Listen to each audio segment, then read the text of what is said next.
Welcome, everybody. I'm going to be talking about the intersection of AI and open source. These are two pretty massive topics and can only kind of scratch the surface on it in 45 minutes. And I did accidentally make 49 slides for 45 minutes. So we're going to speed run through these slides. What do y'all think? Can we do 49 slides in 45 minutes? Okay. I like the positive attitude. So just in terms of what I'm going to cover, quickly, a little bit about me, my background, my biases, so you'll know. You can probably predict where I'll come down on some of the hot debates in AI these days and open source. Going to talk about open source and the impact it's had on the development of AI and the continued impact open source is having on the development of AI, and talk about kind of flip the script and think about how AI has been impacting open source communities, some of the things we need to think about in the future, because we've really reached a tipping point in terms of AI being everywhere. And lastly, if I can get to this point, if we can keep on track, I'm going to talk about the battle for the future of AI, which is really kind of the regulation question. There's been a lot of talk in recent days and weeks about AI regulation, AI safety, and there's lots of opinions flying around. So I'm going to throw a lot of those up on the screen, and you can decide which ones make the most sense to you. So in terms of my background, I live in Austin. Got two kids, one in college who is already studying AI in college, so that's pretty awesome. One who's applying to colleges right now, this week as we speak. And she's written some essays advocating for how AI should be incorporated into education in the future, so have high hopes they're gonna stay on this path, but we'll see. They'll do what they want, obviously. In terms of my background, I like to start open source things, OpenStack being the first on this little timeline in 2010, open source cloud software you might have heard of. 2012, OpenStack Foundation. 2017, I once had a chance to interview Edward Snowden, which doesn't quite fit this timeline of starting things. It was more like just starting some shit in the community, but started some conversations. It was really fun, so I had to include it. 2020, the nonprofit foundation, the OpenStack Foundation, became the Open Infrastructure Foundation as we've added more and more projects beyond OpenStack, like Kata containers and Starling X. And earlier this year, we launched OpenInfra Asia and OpenInfra Europe, which are regional hubs that really, a lot of the reason that we started those will be reflected by things we'll be talking about later in terms of regional regulation and requirements that are coming up. A lot of that related directly to AI and regulations around open source. So currently, I am the COO of the OpenInfra Foundation. We have 110,000 members in 187 countries, so very, very global, and I'm a huge believer in global collaboration, open source, obviously. And OpenStack today powers about 45 million cores of compute around the world. And the community has produced 28 on-time releases. They're alphabetical, so we finally got to the end of the alphabet. Now we just announced Bobcat a few days ago. About 9,000 developers have contributed to it from hundreds of organizations all over the world. So that's just a little bit about my background, but I'm not going to talk about that much more. As far as my biases and beliefs, definitely believer in open source for fun and profit, so I'm not anti-profit. I do work for a nonprofit, but certainly believe in the ability of lots of companies to make money while also contributing to and benefiting from open source. So global collaboration. I think most people at this conference probably have similar values, so don't have to convince a lot of you, but I do think optimists have more fun, so that's the main reason I'm an optimist. And clearly I admire alliteration. I've also started to learn as much as I can about AI, and I've been doing that by experimenting with it. We just heard if you were in here for the previous talk about PyTorch. I've tried to train LLMs and fine-tune them, and I've played around with PyTorch, but definitely the most fun is the generative AI for images. So I actually put these biases and belief bullets into generative AI, and I thought this was a pretty cool image. A few others that I've generated recently, some of my favorites. I thought this was pretty cool. By the way, if you didn't know, this talk is basically just my art show. And so I have like 46 more pieces. But I thought that was pretty cool, astronaut playing the guitar. This guy, for some reason, I don't know if it's a guy, but it's an astronaut of some kind that's, sitting at a coffee shop. I'm not really sure why. So that's just a little bit of the fun of open source, or of AI, rather. But also, in terms of that profit motive, the AI market is expected to be $1.5 trillion by 2030. So anytime there's some hyped up new industry, you can always find at least $1 trillion forecast and put it in big font. So that's fun. And of course, if you look at Google Trends, for the last 5 years, it's been basically flat, and then you'll never guess what happened around October of last year. Anyone guess? Yes, ChatGPT. Okay, you all got that one right. So as I said, I wanted to kind of break down this question of the intersection of open source and AI into two pieces. So how open source has been influencing the development of AI, and then flipping it and looking at kind of what is the development of AI, things like code generators and things like that. What does that mean for open source communities? Because there are sort of two different ways to look at it. And obviously, I think everyone here would find this quite obvious. By definition, we would never have AI without open source. We wouldn't have most of the things in the progress that we've had the last decade without open source, and we've, in my opinion, really seen kind of a incredible decade plus of prosperity and opportunity and innovation that's happened because so many more people are now embracing and using open source. However, I do have some concerns that maybe we won't have the same next decade, because there are some signs that people are starting to retrench or maybe not be as committed to open source, and that's a concern. But certainly PyTorch, Python, I mean, I could have put 1,000 projects up here. One quote that I thought was really interesting from Travis Oliphant, I just ran across this the other day. He's the founder of NumPy and SciPy, and he said at least 25% of all science done in the last few years has used NumPy and SciPy. And that's not data science, that's like all science. So even more so than AI. But certainly we wouldn't have any of the AI that we're talking about today or the ChatGPT excitement without open source. So kind of goes without saying, but I feel like it's worth repeating, including these proprietary AIs, OpenAI, the ChatGPT folks. In spite of the name, Open and AI are not really Open AI. Well, they are AI, so they're halfway there. But they're not really open. Their models are not published. So it's understandable why people are a little bit confused too, or not as close to the open source world as perhaps we are. Google Bard, GitHub Copilot, whatever Bing is doing, I can never keep track of that. But a lot of amazing innovation in AI, for sure. And I've used some of these tools. I've used all of these tools, actually. And they wouldn't have been possible without open source. I think that's kind of obvious, but at the same time, not just because they're running Linux and they're running PyTorch and they're using all these tools, but the data they trained on, especially things like Copilot, right? Any code generator has been trained on lots and lots of open source code. So in many, many ways, even the proprietary AIs would simply not be here without open source.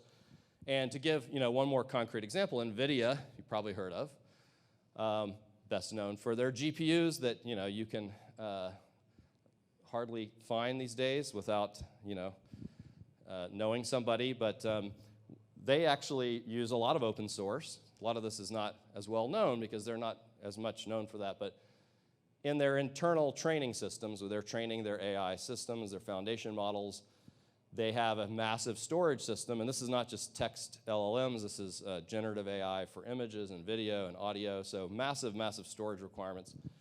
And John Dickinson, one of their engineers, and previously was very active in the OpenStack community, gave a talk at our last summit in Vancouver a few months ago, and they have about an exabyte of storage using this open source OpenStack Swift object storage system. And that's a fundamental part of how they actually operate their AI systems today. So again, without open source, NVIDIA wouldn't be able to do what they're doing. And I think that's pretty amazing. Now, of course, you may have seen this story a few months ago that an internal analysis from someone at Google, I don't think they've been named or have not come forward, but this was leaked out. And really, this was taking a look at the marketplace and the competition that's going on in the open source AI space, or in the AI space generally. And whoever this mystery person is, they declared or determined that Google has no moat, and neither does OpenAI.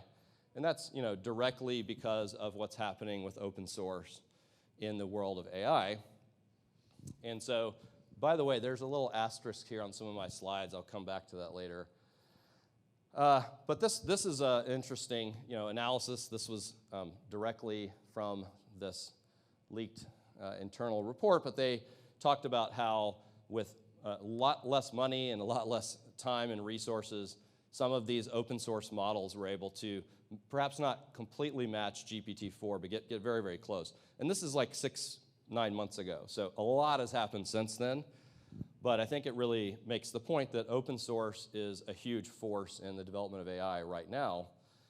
And, I think that this perhaps is scary to some people who are worried about losing their moat, but I think they'll be okay. But I understand, if you're used to having a moat, Warren Buffett tried to teach us all, always have a moat. And, if you're afraid you're going to lose your moat, it's probably kind of scary. But, it's going to be okay. Getting back to some more data to just show the incredible impact open source has been having in the AI space. This is from Hugging Face. Probably familiar with them. They have lots of models that they host. They're huge proponents of open source in the AI world. They host models, data sets, and spaces, which is kind of their way of sharing application environments or demo environments.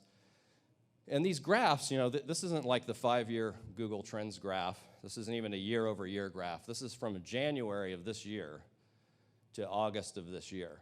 So I think someone, the Google speaker earlier, talked about how lately it seems like we're back to this kind of on the hype curve, the old Gartner hype curve. And I'm not sure if I agree with that. I mean, I think that obviously hype is insanely out of the stratosphere in terms of AI, but these are not really hype metrics. These are real-world repos. Like, these are people uploading data sets, people uploading different models. So this is actually like activity from developers, from data scientists, people that are engaging in this stuff and trying to push the envelope. So I think we are seeing the rate of progress that is consistent with the level of hype. I don't think it's actually overhyped, believe it or not. Of course, I declared my biases earlier, so I'm going to be cherry picking some tweets that match my thesis, but I'm up here, so I get to do that. But I think that open source AI has absolutely increased competition. I don't see any way that's a negative. I think it's increased the rate of innovation. I think that it's certainly given more people around the world access to these tools. I mean, again, you may not have been here for the last talk, but there was a wonderful sort of introduction to PyTorch and how you can get involved, how you can use it, some of the key terms. So this whole conference, there's just lots of information sharing going on, and a lot of it's about AI. So I think it's been a very positive force. Let's see how I'm doing on my, I think I'm about on schedule. Okay, so just to give you another example, right? Some of those earlier graphs from the Google analysis were from earlier in the year. I've been trying to track this stuff. It's unbelievable, the pace. And this is just to give you one example. So Mistral, which is a group out of France that raised over $100 million in what was described as a seed round. I don't know how much you know about venture capital, but that's the craziest seed round I've ever heard. $100 million, and they released an open source LLM, large language model, in September 27. This is like 3 weeks ago, which is crazy. Apache 2.0, so that's good in my book. Then a few days later, Zephyr was released, which is kind of like a fine-tuned version of Mistral. And then 4 days after that, it was released as an MIT licensed model. And in a minute, I'm going to talk more about the licensing stuff because that's kind of a rabbit hole. But these are all very good signs, in my opinion, from my vantage point. And then I just saw this update while I was in the lobby earlier. This is 10:50 a.m. today. Some new versions were released that allow you to run this on a much slower machine or less expensive machine in terms of tensor processors and things like that. So it's not only that we're seeing people replicate or match the quality of something like GPT-4, which allegedly $500 million was spent training. I don't know the exact numbers, but hundreds of millions of dollars, right? So if somebody can reach that level in open source, that alone is just staggering kind of pace. But the other vector that we're starting to see is people are figuring out how do we run these on lower and lower end machines, so I don't need a 50,000 or 5,000 NVIDIA GPUs, which are very, very hard to get a hold of. Some of these models can run on your laptop, and there's trade-offs, obviously, but that's just another area where you're seeing rapid change, and open source is completely the cause of that. Not only is it giving people access, but it's the people that are trying to advance the state of the art. They're not all at one company, right? That's kind of something we take for granted in open source, but OpenAI, some of the people that are trying to take what they learned from open source but kind of keep it closed, they're potentially going to have to face some of this competition, and it's moving fast. So if you're trying to keep track of this, like me, you may feel that it's a little bit intimidating. It's almost impossible. You just can't stay on top of it. I did recently discover this really interesting tracking dashboard. So this is an associate professor at Stanford. For all I know, he could be at this conference. I don't know. But he's and his students have put together this tracking dashboard, which gives you a place to go and sort of see the latest models, the status. So for me, attempting to stay on top of this is essentially impossible, but I try to give you data up through 10:50 a.m. this morning, so anything after that, I can't be held responsible. So clearly, I think it's really true that open source has massively helped not just kickstart AI with some of the OpenAI stuff, but pushing the limits every day, something new is happening. So I think that's a very positive thing. And getting back to my asterisk here, so I've been saying open source AI a lot, and you'll see that written a lot. And I'm not going to spend a ton of time on this because it's a whole separate topic that requires and warrants additional exploration. But the term open source AI in some ways is kind of not sensical or not entirely clear what that even means. In the world of software, of course, we know that if you have the source code, you can compile it into a binary, you can do that repeatably, reproduce that. And so we kind of have a well-settled definition of open source. There are still, of course, people out there trying to, in the commercial kind of startup world, muddy the waters on the definition of open source and software. Another topic I will probably leave for another time, but in the AI world, it's just a lot more complicated. You've got models and model weights, and the data itself. Are you going to open source the data that you trained on? And even if you are given every single one of those pieces and you are able to then reproduce or create your own LLM or chatbot based on LLM, it still won't produce the same answer every time you ask it a question, because that's just not how they work by design.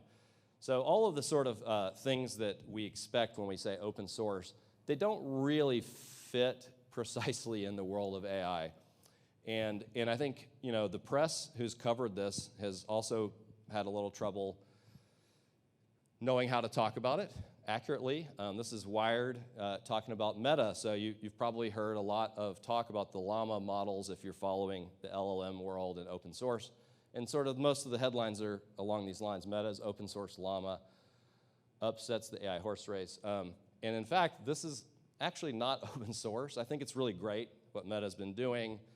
But even according to the definitions we have right now from OSI, who sort of the keeper of the open source definition, what Meta's Llama models how they're licensed actually doesn't meet that. So they're technically not open source, even though I think it's very helpful. They've been releasing them, but they have restrictions on if you're a certain company and you want certain commercial use, you can't use all the pieces. So those kind of run afoul of what we expect out of open source.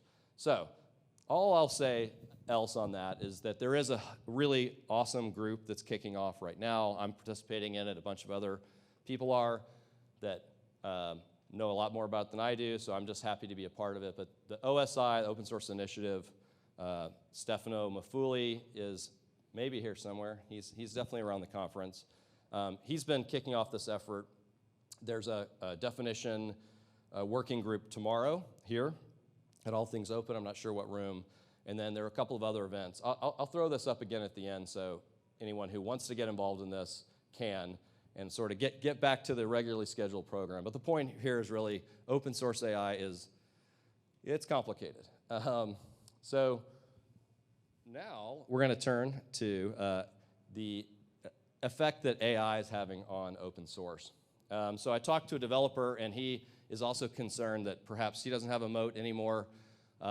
This is actually my friend Thierry, so I just put this in here to torture him. But the reality is there are certainly developers who are concerned about what it means when machines are going to, in the future, potentially write more code than humans. I think that day is definitely coming. However, never fear. You don't have to have a moat to participate. And if you look at some of the stats, we already see that 44% of developers are using AI tools today. So in spite of perhaps some of the complications and concerns and fears, people are using it. The GitHub CEO recently said he thinks 80% of code will be produced by AI sooner than later. And the stats on the left side it's a little bit different cut at the data. This is more of like market share. So of those who are using AI assistants, which ones are they using? So GitHub Copilot, far out in front. So that's definitely the de facto tool that people are using. And so, we heard at one of the keynotes this morning from Stephen about the joys of code review or of comments that you get from different participants, sometimes complaining on the GitHub issues.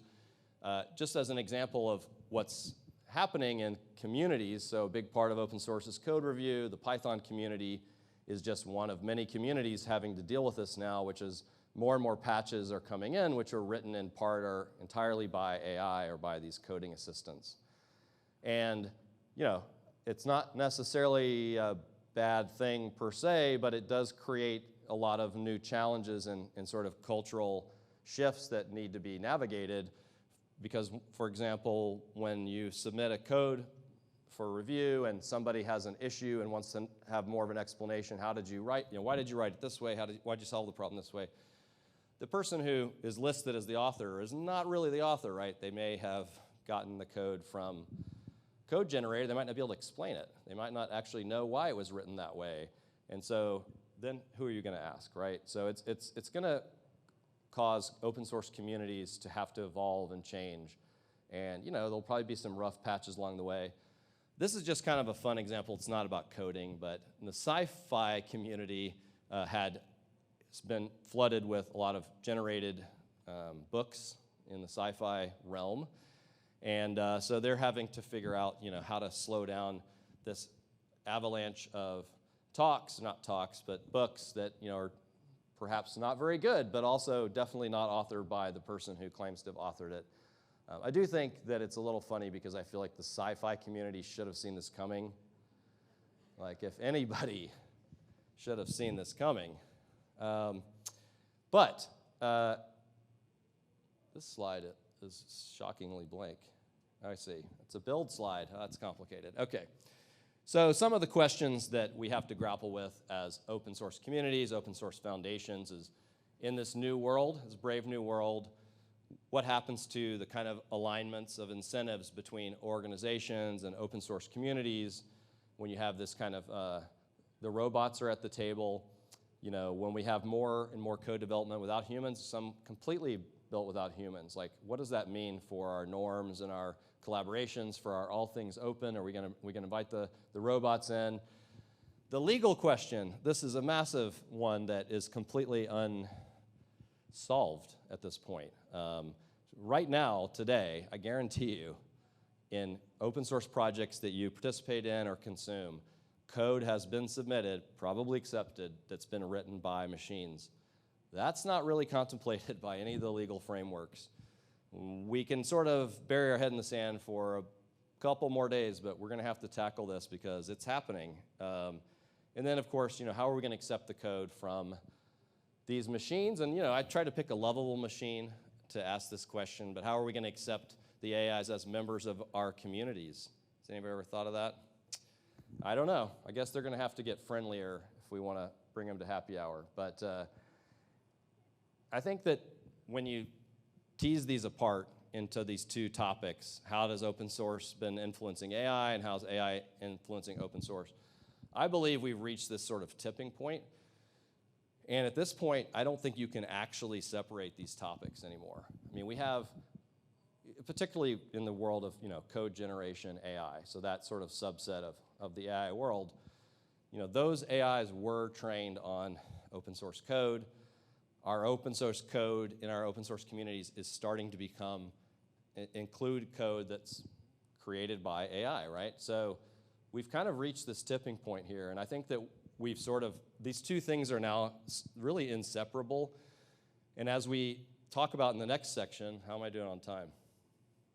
Not bad. I think it'll become clear that when we think about things like AI regulation, if you're not that interested in AI regulation or you don't work in AI every day, you might think, well, I'm an open source person, what does that have to do with me? And I think that it has to do with all of us. I think the future of AI directly will impact the future of open source and vice versa. You really can't separate these things, and you can't sort of just ignore one because they're very inextricably linked.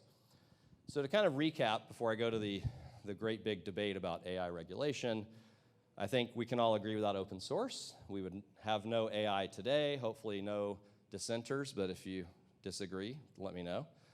I think open source AI, although we need to define it, I have my asterisk there, it is definitely increasing competition, it's increasing the rate of innovation, and the number of people who can participate, very important one to me personally. We see AI assistants producing more open source code, and of course, I do believe these two concepts are somewhat inseparable at this point, which makes it more complicated to talk about and to tackle, but I think we have to do that. So, with that, I think I have 15 minutes, is that right? Okay. The battle for the future of AI, or the regulation question. So, I think anytime we've got a new technology that's highly disruptive, it brings about calls for regulation, right? This is not new. This is not a new trend. This happens quite frequently. The one that comes to mind for me is the great debate in the 90s, and it sort of spanned other decades, but I think of the 90s being kind of the peak hysteria or debate about it, was about encryption, and there was a time when it wasn't clear that encryption would in fact be legal. Government was creating the cipher chip. Some of you are too young to remember this, but there were a lot, or Clipper chip, sorry. But there were a lot of heated debates about whether or not it was going to be, to keep us safe, we needed to outlaw encryption or have backdoors. And some of these debates are still percolating up. We still have different government agencies and different law enforcement agencies, et cetera, saying if we don't have a backdoor into all communication, we can't keep people safe. And I think that hopefully there's been ample evidence that actually one of the worst things you can do for security is to build backdoors into the technology. I'm not here to relitigate the entire encryption debate, but I do think that there's some instructive points to be made there. John Carmack recently has sort of discovered the OpenAI, or the open source AI regulatory kind of debate, and was hearkening back to this very point. And I should disclose, however, that John Carmack actually did raise me I mean, not personally, but like Quake and Doom, you know, like indirectly, I feel like he had an influence on my life. So he doesn't actually know me personally, but big fan of his work. Clearly, this is now happening again in AI. So we have several examples earlier this year and late last year of different types of AI being banned in different countries or regulated or calls for regulation. And just to be clear, I'm not suggesting that all regulation's bad or that AI shouldn't cause some conversations about regulation. But clearly, like, things are back in the news, and there's a lot of discussion about it. Now, in an attempt to kind of follow this, because it's happening so many different ways around the world, it's almost harder to follow than the new LLMs coming out every day and every week. I found this awesome report that was put out by Ernst & Young. You can download it. I can share all these links later. And they really kind of broke down what's happening across the world in different regulatory discussions and regulatory bodies. And this was their attempt to kind of put on a graph the relative types of regulation versus guidelines in various countries. This is not my work. I'm just sharing it to kind of show you that there are a lot of conversations going on, and that some of countries are leaning more towards guidelines versus, you know, legal legislation. And so it's very complicated. There's a lot of different approaches to it. I do think that regulating AI country by country may turn out to be somewhat difficult because it's a global world and there's a lot of technology out there. But the last thing I'll just mention is from our foundation, the OpenInfra Foundation, as a result of a lot of these new requirements and debates and discussions, we did create the OpenInfra Asia and OpenInfra Europe hubs earlier this year. I mentioned that a little while ago. So the 5 key trends that they, or sort of 5 key themes or trends that this group pulled out of their following all of the discussions around the world about regulating AI were these 5 points. And look, I'm not a policy wonk. Even with their distilled version of the distilled version, I can barely follow half these words, but things like transparency, security, privacy, those were my words I sort of took out of it and bolded.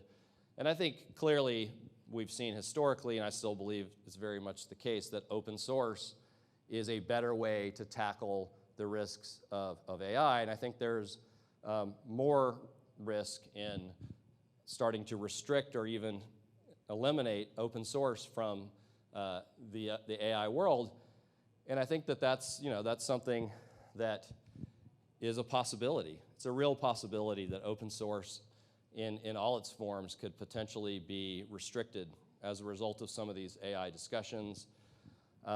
This is not exactly about the policy side, but just another prominent person talking about some of the concerns around AI and how it's being used. Meredith is the president of Signal, certainly a well-known privacy advocate, and that the tool is a secure messaging app if you're not familiar with it.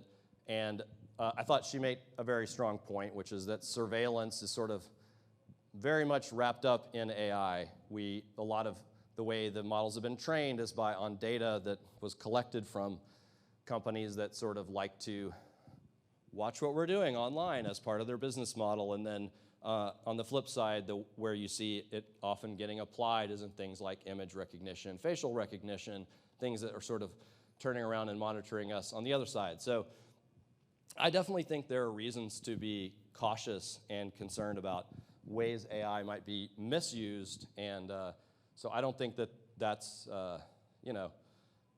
inappropriate to raise. And if you look at sort of the big AI incumbents, I mentioned OpenAI a few times. Sam Altman is the head of OpenAI, and he was in Congress recently, and he was really advocating for AI safety in general, for creating a new commission that would have licensing authority over what kind of AI gets released. There was actually a specific regulatory agency, artificial intelligence regulatory agency, that's being discussed, being created. And look, I think there are real risks in AI, but I do very, very reticent by a small number of people that have a huge lead in open source and what exactly might their motives be in calling for more regulation. I think regulatory capture is a great thing if you can get it, but I don't actually think it's a great thing. I think it's ultimately the opposite of why I believe in open source. So I think there's some reasons to be concerned about AI risks, but also that we should be careful not to rush in and over-regulate it, or potentially, like I said, even make open source illegal in the process. Now, of course, the internet being the internet, as you can imagine, people responded very calmly to this, nuance. Nobody was going to go out there and make some highly charged meme, such as this one. So, you know, this is probably overstating it a little bit. But certainly, I think that I've disclosed my biases early on. If we're talking about the different approaches to solving problems, most cases I'm going to argue that open source is better to live than to be eliminated, no matter what kind of scary things are being flaunted out there. Martin Casado is a smart friend of mine who was involved in OpenStack a really long time ago, but he's been talking about recently on Twitter, where all nuanced conversations happen, or X, about sort of his concern that the AI regulation conversation has now become just anti-open source. This was a senior director from GitHub talking about advising that if you try to restrict open source, you're actually going to make the problems worse that you're trying to solve. Now, you may look at this and say, well, I don't know, are they overreacting, right? Is AI regulation, what does that even have to do with open source? Are we overreacting? And I would say that actually it's not an overreaction. I mean, there was a senator who just put out some statements in the last few days talking about, this was in regards to RISC-V, but and advocating various ways to kind of restrict that, which is open source, architecture for an instruction set, rather, for CPUs. But even in this statement that's ostensibly about a CPU or hardware-oriented restriction, which I wouldn't be in favor of either, but they specifically mention open source designs like RISC-V or in the area of AI. And, I don't know how real this is, but somebody allegedly was out saying don't open source Doomsday, which, my question would be, do we want to close source Doomsday? I mean, I don't know that that's better. So again, I gave my biases up front. So a few more people that, were saying some similar things. So Yan with Meta has been very outspoken about open source AI, and also he's got much more experience than I do in AI, and he feels that a lot of the fears are overblown that have been bandied about, and he's asked for others to stand up and say, please vouch for open source, please explain that this is how we've gotten the advances we've gotten, and if we were to shut that off, that would be very, very harmful. And then last but not least, my pretend Uncle John Carmack said, in the spirit of the First Amendment, Congress should make no law abridging the freedom to release open source software. Those are his words, not mine, but something worth considering. I think the last point that I've heard that sometimes gets people excited is, well, shouldn't we regulate this like nuclear? And, I think, again, to go back to my friend Martin and a few others have pointed out some of the flaws in this thinking. Obviously, if you equate anything to nuclear weapons, you're immediately going to get people's attention. So it's an effective rhetorical device, but I think it's really not appropriate in this case. And they made their case, and I think I'm right on time. All right, so this is going back to the discussion from earlier. This is Stefano, so you can look for him around the conference, tell him I sent you. This is kind of the same bullets from earlier about how to get involved with this effort to define open source AI. So I've said a lot about how great it is, but also with the asterisk that we don't even know what it is. So kind of an important asterisk. So in the debate that continues about how to regulate AI, what's the role of open source, the actual definition of open source AI certainly does matter a lot. And there's a conversation tomorrow at 2. If you find Stefano, he can point you the way. There's potentially going to be an in-person discussion next week at a conference in Monterey. And then around FOSDEM, we're trying to organize another open source discussion. So, all right, we made it to the end. So let's connect and make AI things open.